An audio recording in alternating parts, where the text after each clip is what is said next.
America के राष्ट्रपति Donald Trump और रूस के राष्ट्रपति पुतिन के बीच यूक्रेन युद्ध समाप्त करने के लिए सकारात्मक बातचीत हुई। ट्रंप ने कहा कि इस चर्चा से युद्ध समाप्त होने की संभावना बढ़ गई है।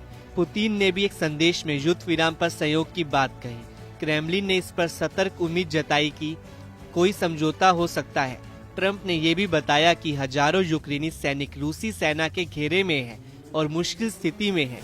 उन्होंने पुतिन से इन सैनिकों की जान बख्शने की अपील की। इस बीच अमेरिका ने रूस और यूक्रेन के बीच 30 दिनों के युद्ध विराम का प्रस्ताव रखा, जिसे यूक्रेनी राष्ट्रपति जेलेंस्की ने स्वीकार कर लिया है। पुतिन ने भी इस पर सैद्धांतिक सहमति जताई, लेकिन शर्तों पर अभी चर्चा जारी है। रूसी राष्ट्रपति पुतिन ने कहा कि युद्ध विराम पर विचार सही है, लेकिन कुछ मुद्दों पर चर्चा की जरूरत है। वहीं जेलेंस्की ने कहा कि उनका देश 30 दिन के युद्ध विराम के लिए तैयार है और इसे दीर्घकालिक शांति योजना के रूप में देखा जा सकता है। उन्होंने जोर देकर कहा कि उनके लिए युद्ध का अंत महत्वपूर्ण है।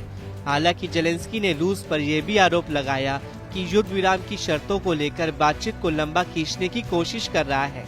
इस बीच अमेरिका और यूक्रेन ने मिलकर सैन्य सहयोग और खुफिया जानकारी साझा करने का फैसला किया है।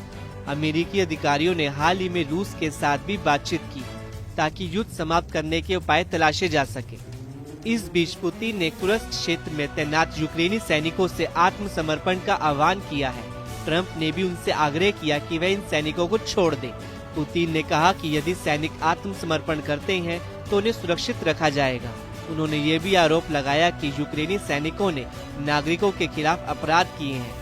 रूस यूक्रेन युद्ध को समाप्त करने की दिशा में ये महत्वपूर्ण बातचीत मानी जा रही है। अमेरिका और उसके सहयोगी देश रूस पर दबाव बना रहे हैं कि वह जल्द से जल्द युद्ध विराम पर सहमति दे। हालांकि कुछ एक्सपर्ट्स का मानना है कि रूस तब तक बातचीत को टाल सकता है जब तक कि वह कुर्स्क क्षेत्र पर पूरी तरह से कब्जा नहीं कर लेता।